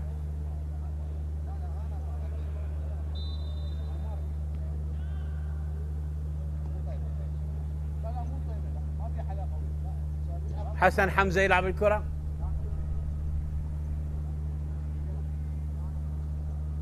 وإلى الخارج، ركلة مرمى لمصلحة الحدود.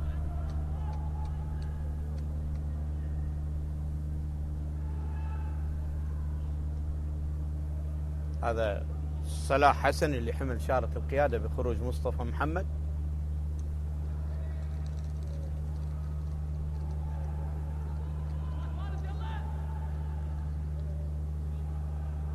مرتضى جمال،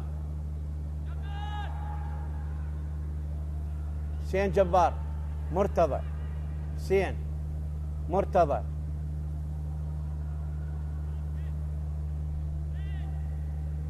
كرة تنقطع. مهيمن، شوف الآن دخل سيف كريم كظهير أيمن، والبديل رضا جاسم كظهير أيسر بعد خروج علي محمد علي. ركلة جزاء، الركلة رقم 13 بعد 100 في دورينا، ركلة جزاء لكربلاء، ركلة جزاء لكربلاء. وكربلاء الفريق الوحيد اللي حظي بركلة واحدة، ركلة واحدة منحوها إلى الحكام مقابل 4 ركلات عليه. هاي الركلة الثانية إلى هذا الموسم، بينما الركلة الجزاء رقم 13 على نادي الحدود، 12 ركلة صحيحة، 9 سجلت و3 أخطأوا فيها.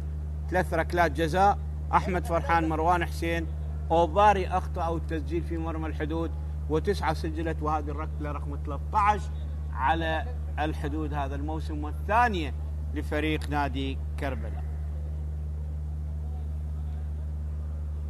مصطفى راضي على التنفيذ، ربع ساعة تفصلنا على النهاية. مصطفى راضي على التنفيذ، 113 ركلة جزاء هذا الموسم في دورينا سجلت.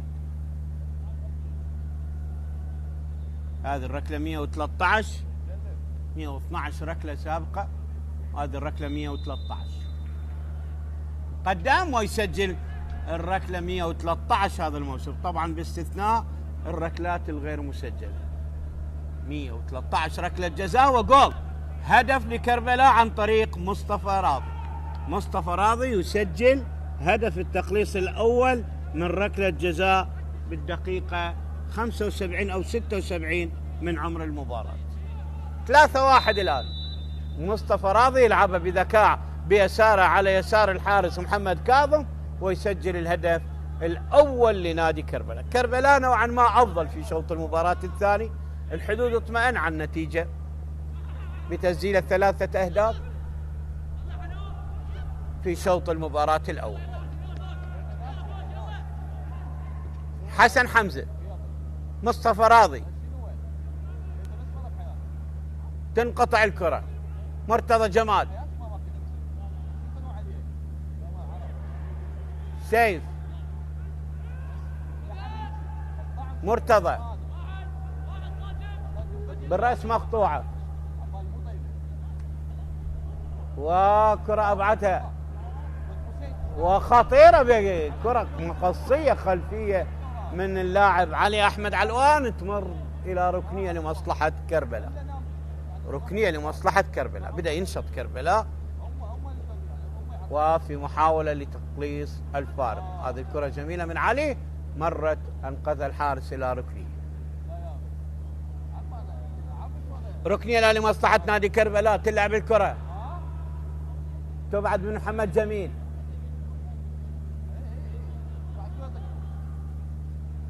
علي إلى مصطفى راضي، مرت إلى خارج الملعب إلى ركلة مرمى للحدود. كربلاء أفضل في شوط المباراة الثاني، أنشط.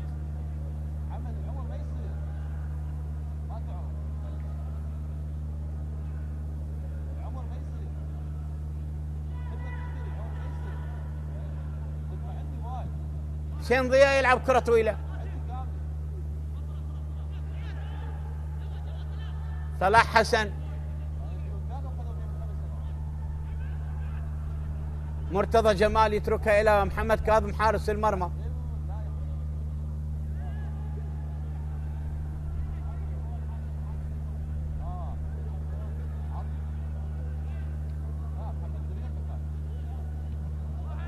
هذه الكرة المقصية اللي أبعدها ببراعة محمد كاظم حارس المرمى، كرة علي أحمد علوان، وببراعة أبعدها الحارس محمد كاظم.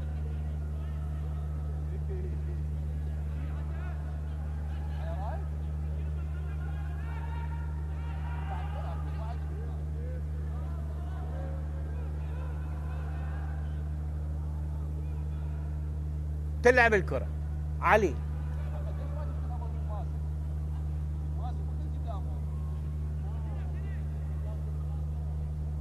صلاح يحاول، ترتد الكرة، حسين جبار سريع، الكرة طالت، صلاح حسن، رمية جانبية لمصلحة كربلاء. صلاح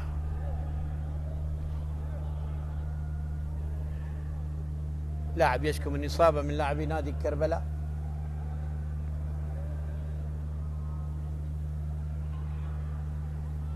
حسن حمزة، كرة أبعدت.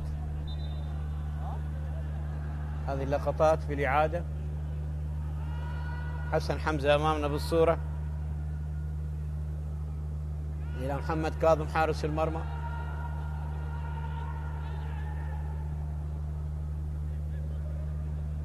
محمد جميل، سيف،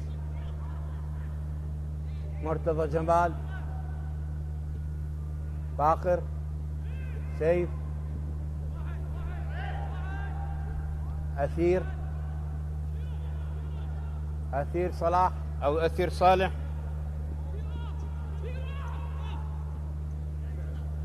محمد جميل،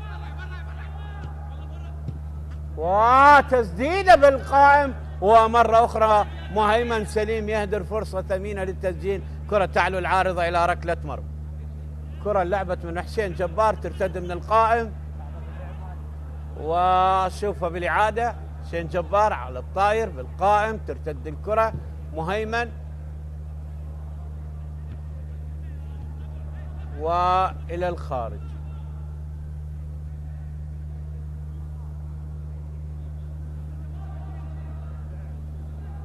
من جديد كرة ملعوبة، شيروان إلى الخارج إلى ركلة مرمى لمصلحة كربلاء.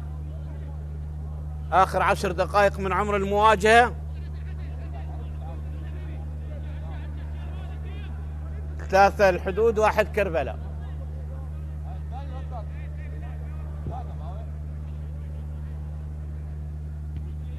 كرة بالرأس،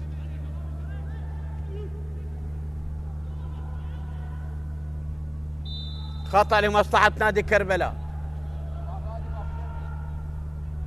عرقلة لنور اللي يشكو من إصابة.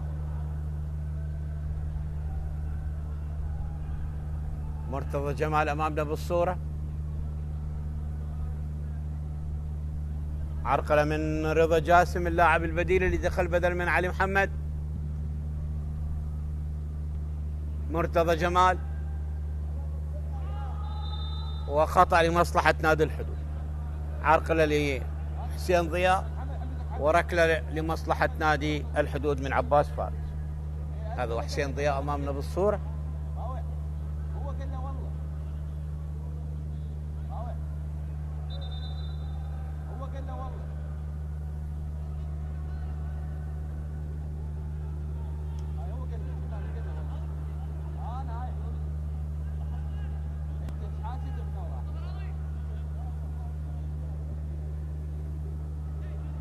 سيف محمد جميل، سيف مرة أخرى، سيف يهيئ كرة نفسها طالت إلى رمية جانبية لمصلحة كربلاء.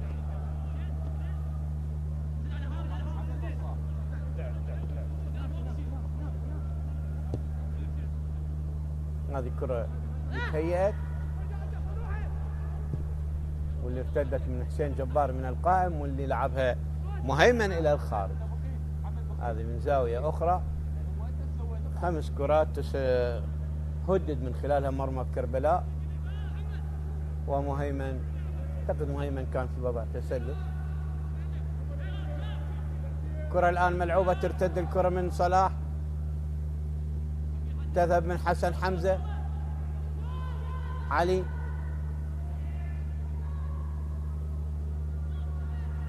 نور، عباس فارس، سهلة لمحمد كاظم حارس المرمى.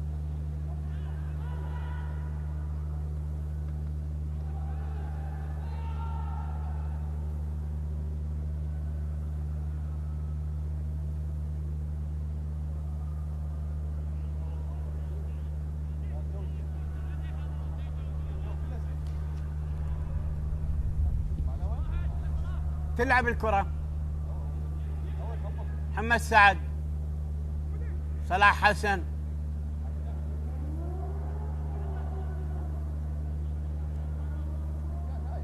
محمد، رضا جاسم، محمد سعد، علي، عباس فارس، أوس محمد، كاظم جواد، وعالية إلى ركلة مرمى.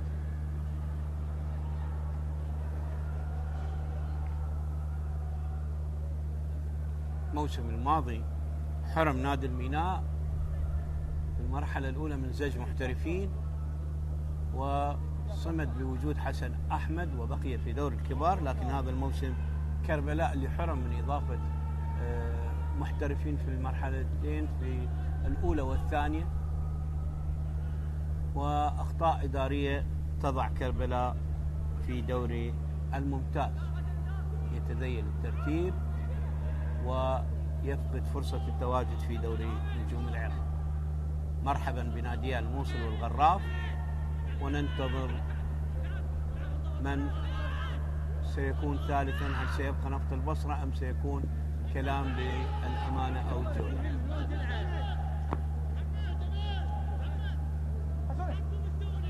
كاظم جواد، سيف، عادت إلى سيف،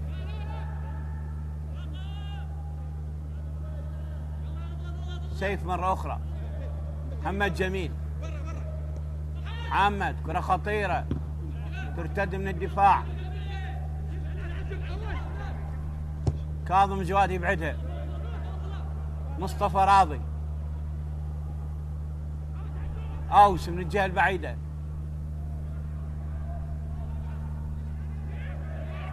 أوس يسدد، وحارس المرمى متمكن منه، وبالمرة الثانية من عباس فارس ينقذها محمد كاظم ينقذ المرمى من كرة خطيرة.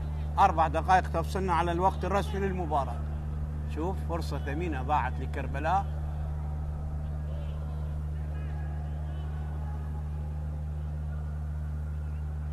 عباس فارس يلعبها ضعيفة ترتد من الحارس.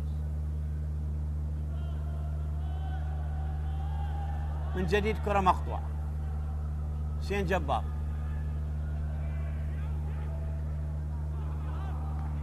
مصطفى راضي.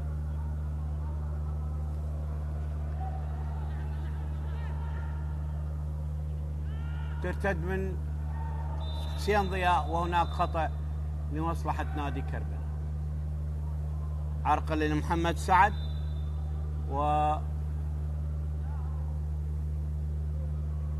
بطاقة صفراء المن. ثالث بطاقة صفراء في ملعب المباراة، واعتقد للاعب حسين ضياء. هذا حسين جبار.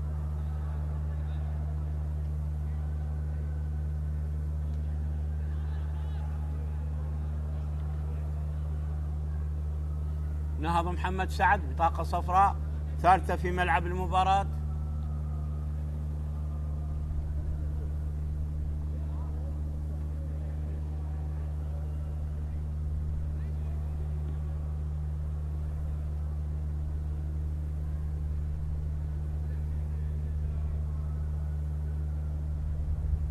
إذن البطاقة لحسين ضياء.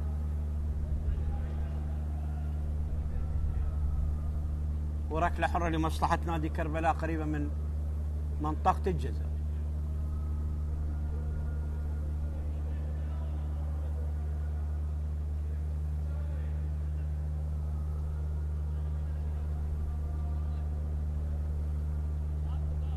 لا، للاعب رضا جاسم. رضا جاسم البطاقة الصفراء الثالثة لرضا جاسم، اللاعب البدني رضا جاسم.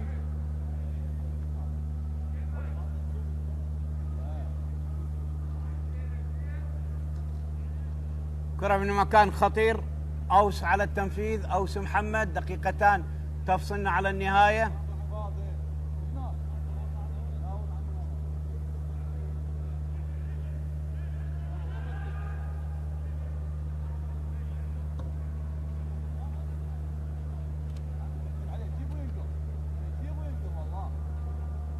أوس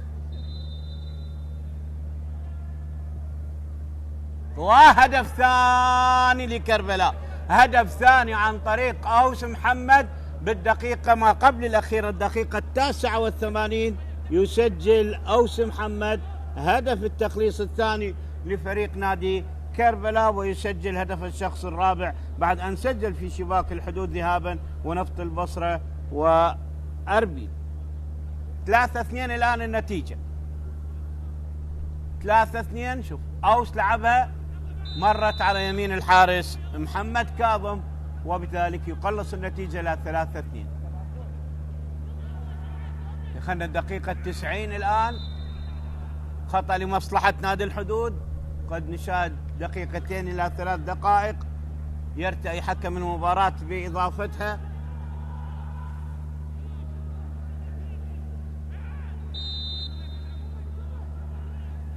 مرتضى جمال، مرتضى من جديد، محمد شياع مرة أخرى، محمد جميل شياع. تبعد الكرة من قاسم عبد الزهرة إلى الخارج.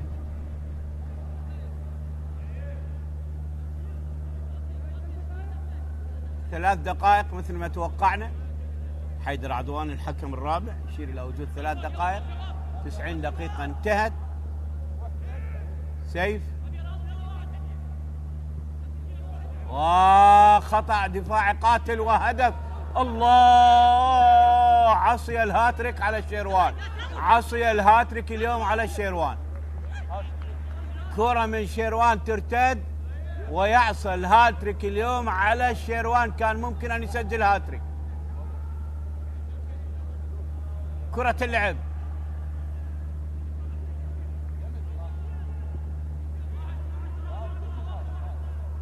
شوف خطأ قاتل، والقائم ينقذ مرمى الكربلاء مرة أخرى من إصابة أكيد. اليوم شيروان كان بإمكانه أن يسجل الهاتريك. كرة لمحمد سعد، طويلة الكرة، مصطفى مقطوعة الكرة لا رمية جانبية لمصلحة كربلاء. كربلاء أفضل في شوط المباراة الثاني. محمد جميل الشاعي بعد الكرة، عادت الكرة، نور يلعبها، هل يفلح كربلاء بالوقت القاتل من إدراك التعادل؟ كرة اللعب مهيمن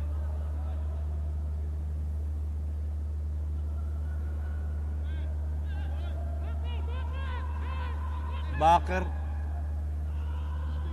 أثير يتعرض إلى عرقلة وركلة حرة لمصلحة الحدود.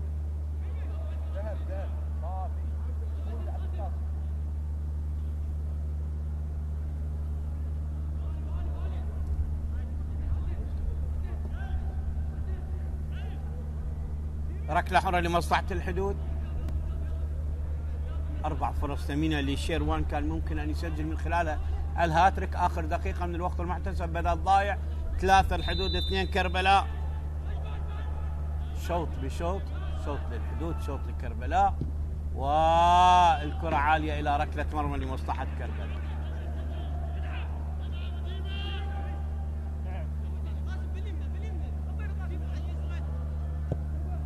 كاظم جواد يلعب الكرة.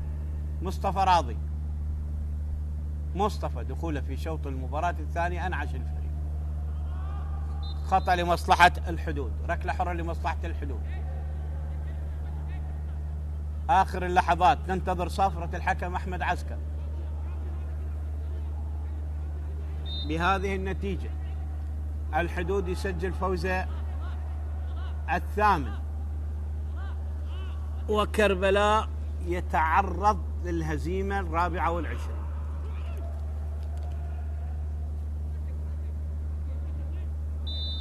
وصافرة الحكم السيد أحمد عسكر تعلن نهاية أحداث هذه المواجهة بفوز الحدود على كربلاء 3-2. سجلت أهداف الحدود عن طريق مهيمن سليم بدقيقة 10، شيروان كردستان بدقيقة 14، ثم أضاف الهدف الثالث بالدقيقة 28. مصطفى راضي قلص النتيجة بالدقيقة 76 من ركلة جزاء، ومن ركلة ثابتة أوس محمد يقلص النتيجة بالدقيقة 89. إذا مبروك للحدود، هارد لك لكربلاء. سعدت برفقتكم، شكرا لمتابعتكم، وإلى لقاء قادم آخر بإذن الله.